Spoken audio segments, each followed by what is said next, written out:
Kita lanjut bahas spoiler The Great Ruler episode 240. Oke lah, nggak usah banyak mang-ming-mang, kita langsung masuk aja ke pembahasan.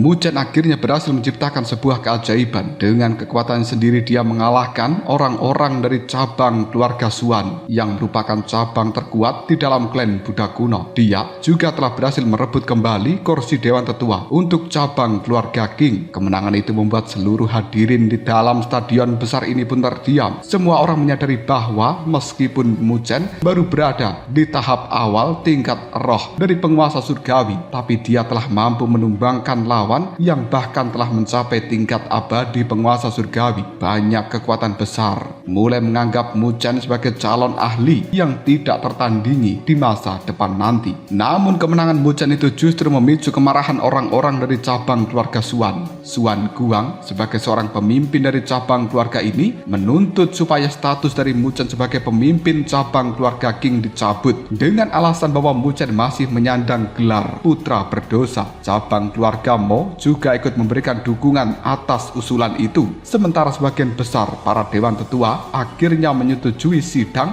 untuk mencabut posisi dari seorang Muzhen. Di luar dugaan, Muzhen sama sekali tidak peduli dengan hal ini. Dia pun langsung melemparkan token pemimpin cabang keluarga Qing kembali kepada tangan King Tian. Baginya, jabatan itu tidak pernah menjadi tujuan seorang Muzhen. Dia datang hanya untuk menagih harga yang harus dibayar oleh cabang keluarga Xuan atas seluruh perbuatan mereka. Setelah itu Muzhen mengungkapkan tujuan sebenarnya datang ke dalam klan Buddha kuno. Dia menyatakan bahwa dia datang ke tempat ini hanyalah untuk membawa ibunya King Yanjing pergi. Mulai hari itu dia tidak ingin lagi memiliki hubungan apapun dengan klan Buddha kuno. Pernyataan dari seorang Muzhen sangatlah berani dan itu bahkan mengguncang seluruh hadirin. Di hadapan semua orang, Muzhen secara terang-terangan menantang kehormatan dari klan Buddha kuno. Tetua Agung Futusuan pun murka. Dia menyebut Muzhen sebagai putra berdosa yang sangat lancang dan juga memerintahkan seluruh ahli dari cabang keluarga Xuan serta cabang keluarga Mo untuk segera menangkap Muzhen. Situasi pun berubah menjadi sangat tegang dan semua orang mengira bahwa Muzhen akan menghadapi kekuatan penuh dari salah satu klan terkuat di dalam dunia 1000 besar ini. Namun tepat ketika para ahli itu bergerak, dua suara tiba-tiba menggema di langit. Orang dari wilayah api yang tak berujung dan juga orang dari alam bela diri telah menyatakan dukungan mereka kepada Muzhen. Kedua tempat yang terkenal itu diwakili oleh Yao Chen yang merupakan guru dari Kaisar Api Xiaoyan dan juga Xiao Diao yang merupakan saudara dari leluhur bela diri Lindong. Keduanya pun muncul secara langsung menegaskan bahwa mereka tidak akan pernah membiarkan klan Buddha kuno ini menindas Muzhen. Kemunculan dua tokoh legendaris itu langsung membungkam seluruh arena. Para ahli yang semula hendak melakukan penyerangan terpaksa berhenti. Sementara semua orang menyadari bahwa konflik ini telah berkembang menjadi jauh lebih besar. Dan sekarang bukan lagi sekedar perselisihan keluarga, melainkan berpotensi berubah menjadi bentrokan antara tiga kekuatan besar dari dunia 1000 besar ini. Di tengah ketegangan yang cukup mencekam itu, leluhur Agung Futusuan pun menatap kedua tokoh tersebut dan melontarkan satu pertanyaan yang menentukan arah peristiwa selanjutnya. Jika dia tetap bersikeras menangkap Muzhen, maka apa yang akan mereka lakukan?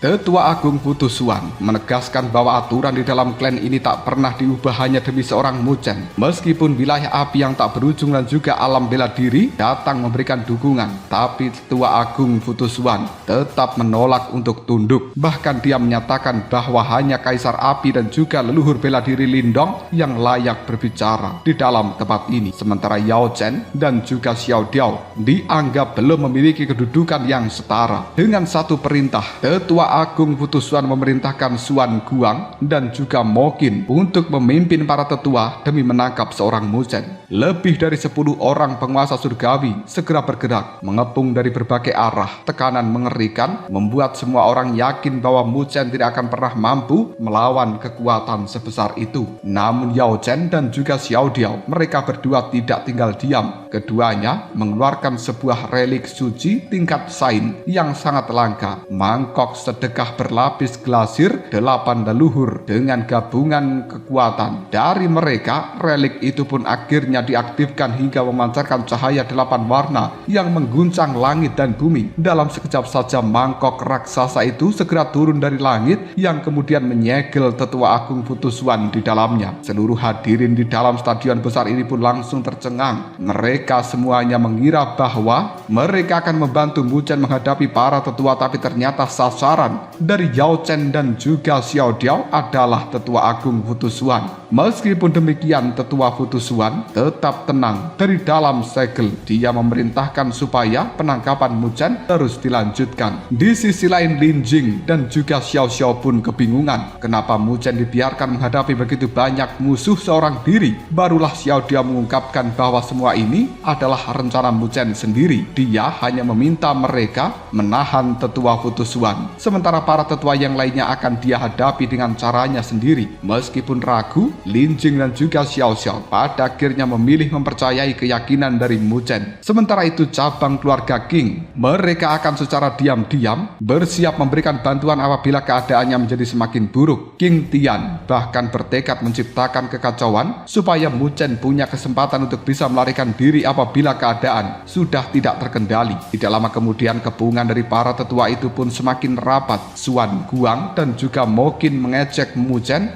dan memintanya menyerah saja sebelum dia terluka parah. Lebih dari 10 penguasa surgawi kemudian melancarkan serangan secara bersama. Gelombang tekanan dari kekuatan spiritual yang dahsyat pun memenuhi langit, cukup untuk melumpuhkan bahkan seorang ahli penguasa surgawi tingkat abadi.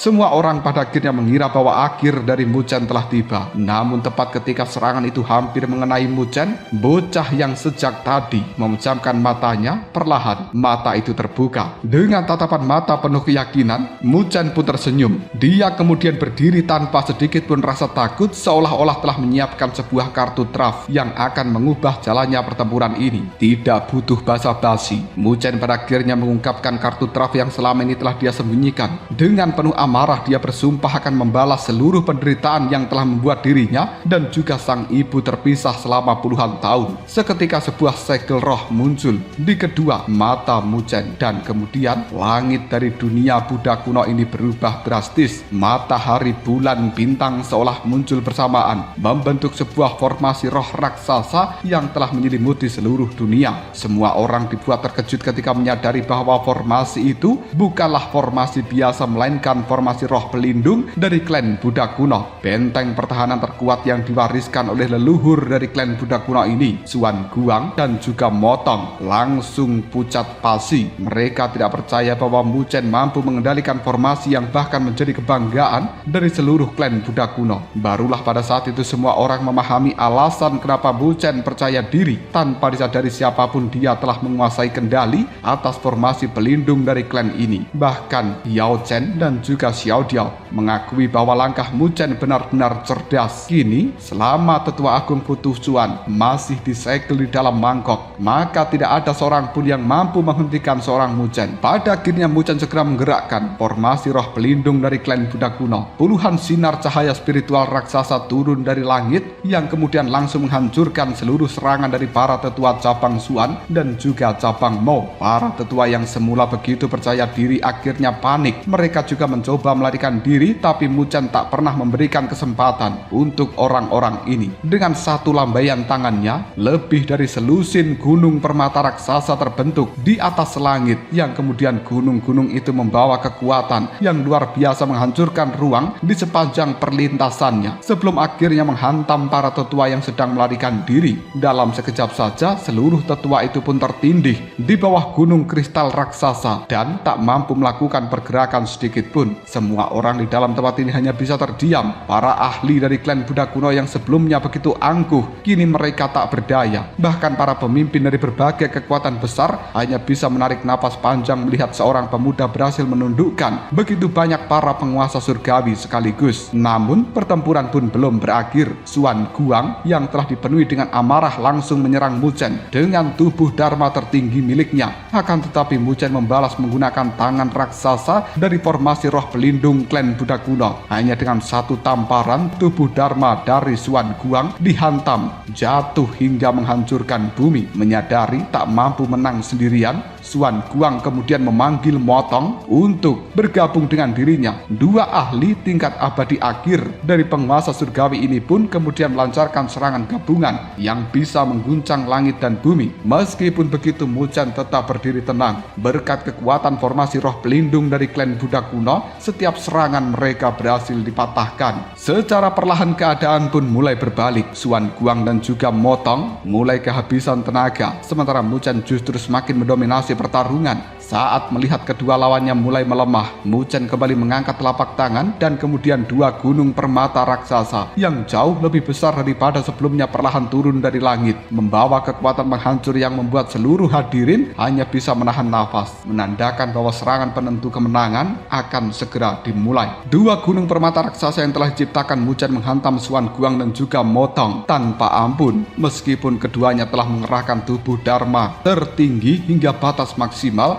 tetapi mereka tetap tidak mampu menahan kekuatan formasi roh pelindung klan Buddha kuno. Dalam satu benturan dahsyat, tubuh dharma mereka hancur berkeping-keping, sementara keduanya juga langsung memuntahkan cairan merah dan tertindih di bawah gunung permata raksasa. Pemandangan itu membuat seluruh orang dari klan Buddha kuno membeku. Semua tetua dari cabang Xuan dan juga cabang Mo telah dikalahkan, sementara dua pemimpin cabang mereka juga tidak berdaya. Sekarang sudah tidak ada lagi yang meragukan kekuatan Mu Chen. Seorang pemuda yang hanya berada di tingkat penguasa surgawi roh berhasil menekan hampir seluruh kekuatan elit dari klan Buddha kuno seorang diri. Setelah menaklukkan seluruh lawannya ini, Mu Chen mengangkat kepalanya dan kemudian dia melihat langsung ke arah tetua agung Futu Xuan yang masih terperangkap di dalam mangkok berlapis glasir 8 leluhur. Dengan suara lantang, Mu Chen kembali menuntut supaya ibunya King Yanjing segera dibebaskan. Namun tetua Futu Xuan menolaknya. Baginya aturan klan adalah harga mati. Selama dia masih menjabat sebagai seorang tetua agung, maka Mu Chen akan tetap dianggap sebagai putra berdosa dan King Yanjing bahkan tidak akan pernah diizinkan untuk pergi.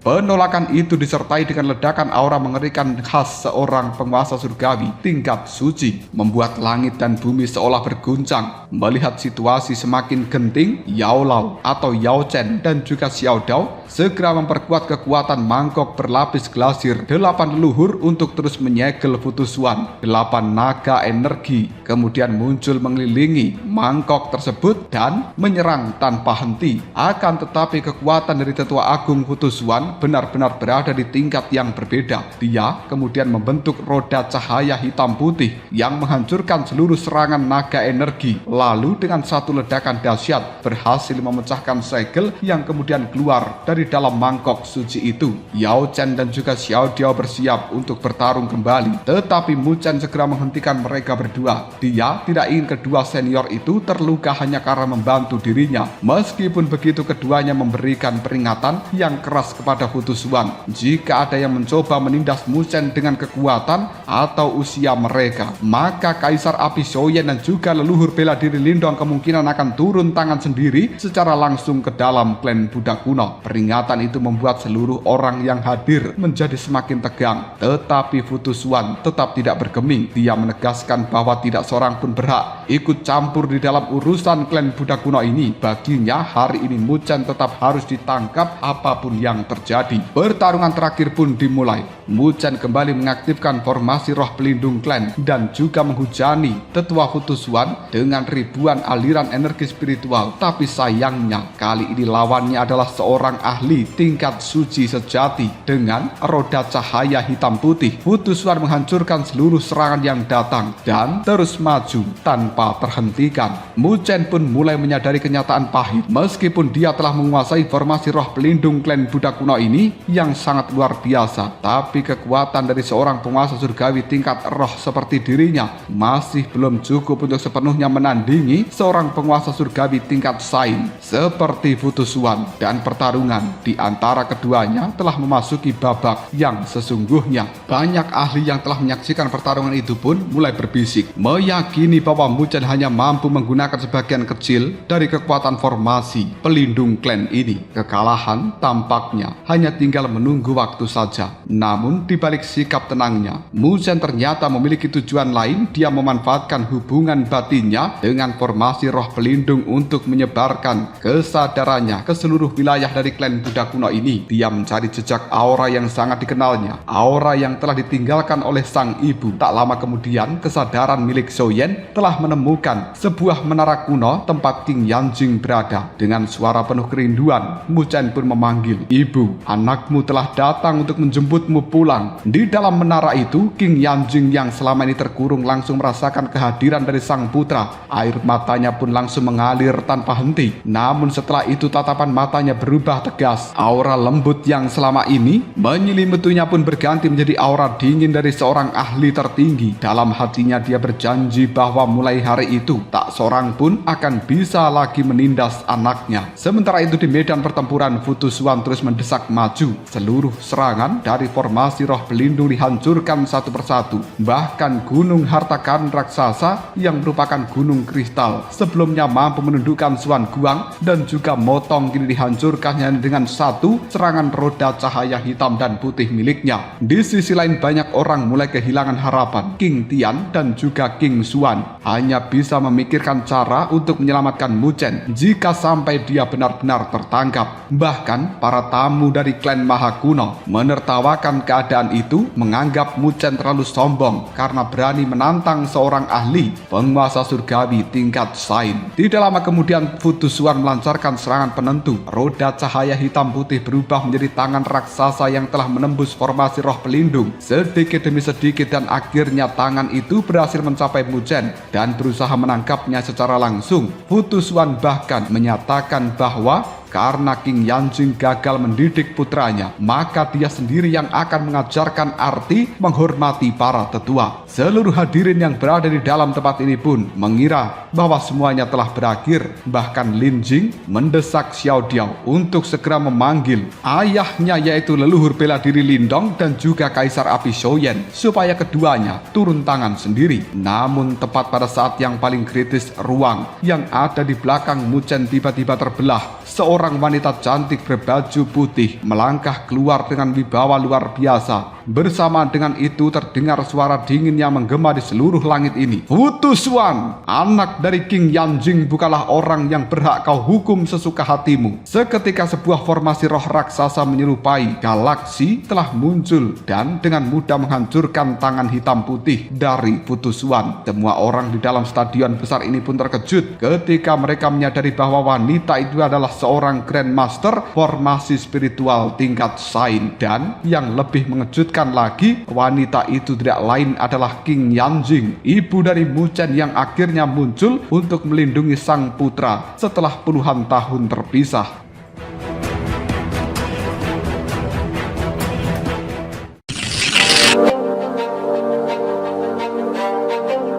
Kemunculan King Yanjing langsung mengguncang seluruh klan Buddha kuno. Para tokoh besar akhirnya menyadari bahwa wanita itu yang datang melindungi Mu Chen adalah ibunya sendiri, sekaligus seorang Grandmaster formasi spiritual tingkat sain, sosok yang bahkan lebih langka daripada penguasa surgawi tingkat sain itu sendiri. Bagi Mu Chen inilah momen yang telah dia perjuangkan sepanjang hidupnya. Dengan mata berkaca-kaca dia menatap ibunya yang kemudian berkata pelan, "Ibu, setelah bertahun-tahun hanya hanya bisa bertemu melalui wujud spiritual. Tapi sekarang mereka benar-benar bertemu. King Yanjing pun tak mampu menahan air matanya. Tangannya gemetaran menyentuh wajah dari sang putra dan kemudian dia berkata lembut, "Chen kau sudah dewasa." Mu Chen pun tersenyum di tengah haru dan menjawab bahwa dia telah memenuhi janjinya kepada sang ayah untuk membawa ibunya pulang. Mendengarkan kata-kata itu, King Yanjing semakin tersentuh. Dia sadar betapa beratnya perjalanan dari sang putra yang telah ditempuh selama ini hingga mampu berdiri di hadapannya hari ini. Namun rasa haru itu segera berubah menjadi tekad. Dengan tatapan mata dingin, dia berjanji akan membalas seluruh penderitaan yang selama ini dialami oleh Mu Chen. King Yanjing lalu menghadapi Fu Tuzuan secara langsung. Dia menuduh Tetua Agung Fu Tuzuan telah memaksa Mu Chen hingga harus melawan seluruh klan Buddha kuno. Namun Fu Tuzuan tetap bersikeras bahwa aturan klan tidak boleh dilanggar. Menurutnya Mu Chen tetaplah putra berdosa yang harus ditangkap dan juga dihukum. Mendengarkan ancaman seperti itu, King Yanjing akhirnya melepaskan seluruh kemarahannya. Dia menyatakan bahwa selama bertahun-tahun dia sudah bersabar demi melindungi sang putra, tetapi mulai hari ini siapapun yang berani menyentuh putraku Mu Chen harus melewatiku terlebih dahulu. Fu Tuzuan pun tak lagi menahan kekuatan miliknya. Aura dari seorang penguasa surgawi tingkat sains pun meledak memenuhi langit dan bumi. Tekanan yang luar biasa dahsyatnya membuat para ahli yang telah menyaksikan nyaris tak mampu bernafas. Namun King Yanjing sama sekali tidak mundur. Dia melangkah keluar dari perlindungan formasi roh klan Buddha kuno ini dan memilih menghadapi Fu Tuzuan dengan kekuatannya sendiri. Pertarungan dua ahli tingkat sains pun akhirnya dimulai. Fu Tuzuan menyerang menggunakan roda cahaya hitam putih yang mampu merobek ruang dimensi. Sebagai balasan, King Yanjing juga telah menciptakan ribuan formasi roh hanya dalam sekejap. Meskipun satu persatu formasi itu dihancurkan, tetapi kekuatan serangan dari Fu Tuzuan akhirnya berhasil dinetralisir. King Yanjing kemudian memperlihatkan kekuatan sejatinya sebagai seorang Grandmaster formasi spiritual tingkat sains. Dia membangun sebuah dunia formasi raksasa yang mampu mengurung seorang Fu Tuzuan di dalamnya. Dan semua orang yang telah menyaksikan adegan ini pun terpana karena inilah pertarungan langka antara dua ahli tingkat sains. Di dalam dunia formasi tersebut, 9 matahari raksasa perlahan muncul di langit. Di setiap matahari itu bersemayam seekor gagak emas kuno yang memancarkan api suhu mengerikan, cukup untuk melelehkan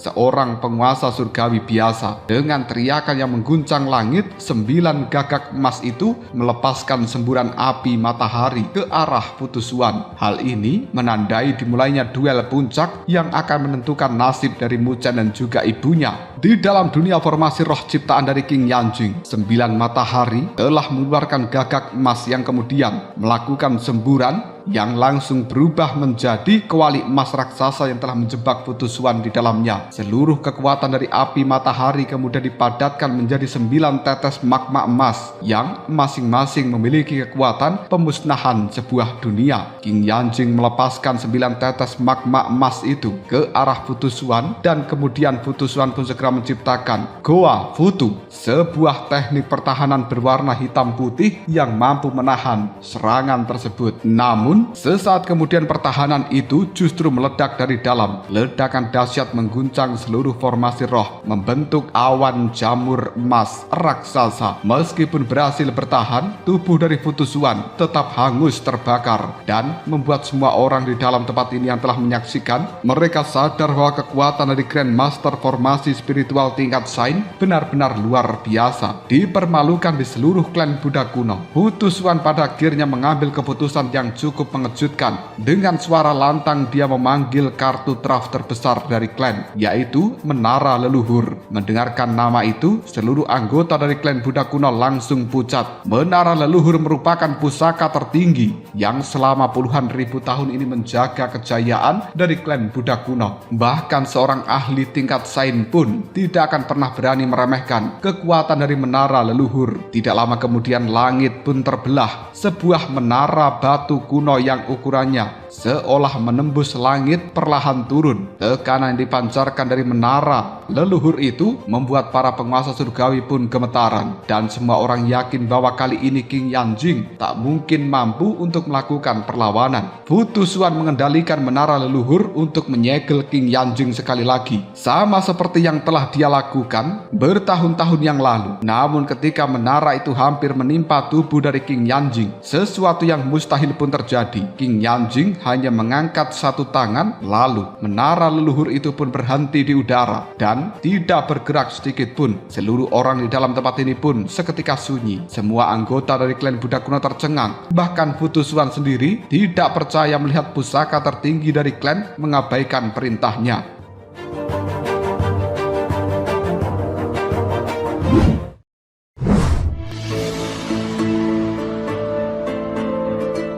Dengan tenang, King Yanjing menjelaskan rahasia di balik kejadian itu. Selama bertahun-tahun dia menjalani pengasingan, dia terus berkomunikasi dengan kesadaran para leluhur yang berada di dalam menara leluhur ini. Dia menceritakan bagaimana klan Buddha kuno semakin merosot di bawah kepemimpinan dari Tetua Agung Fu Tuzuan, bagaimana para jenius diabaikan, dan bagaimana cabang keluarga Suan serta cabang keluarga Mo menguasai seluruh sumber daya dari klan Buddha kuno ini. Ternyata para leluhur menerima penjelasan dari King Yanjing. Kesadaran mereka akhirnya memilih mendukung King Yanjing dan tidak lagi mengakui kepemimpinan dari Fu Tuzuan. King Yanjing kemudian mengungkapkan aturan tertinggi di dalam klan Buddha kuno. Siapapun yang diakui dan mampu mengendalikan menara leluhur, maka dia berhak menjadi tetua agung yang baru. Itu berarti mulai saat ini juga King Yanjing secara resmi menjadi tetua agung dari klan Buddha kuno menggantikan Fu Tuzuan.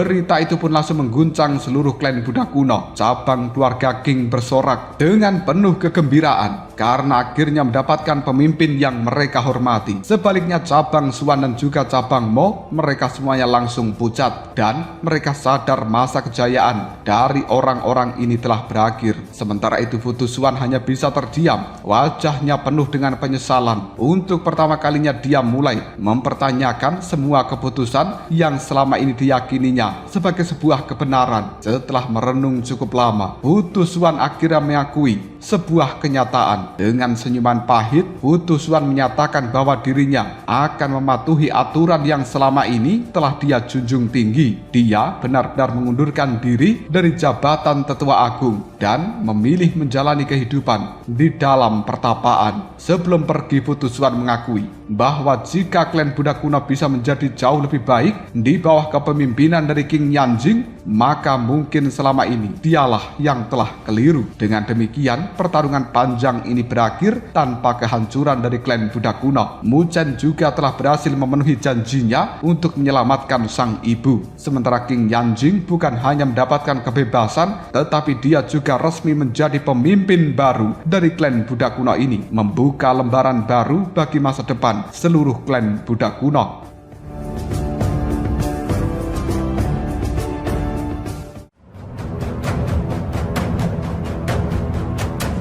Lalu, apakah yang akan terjadi selanjutnya? Mungkinkah orang-orang dari cabang keluarga Suan dan juga cabang keluarga Mo, mereka akan tunduk di bawah kepemimpinan dari King Yanjing, atau justru akan melakukan pemberontakan? Jika kalian penasaran, tunggu aja jawabannya di next video. Kobrol, Sob.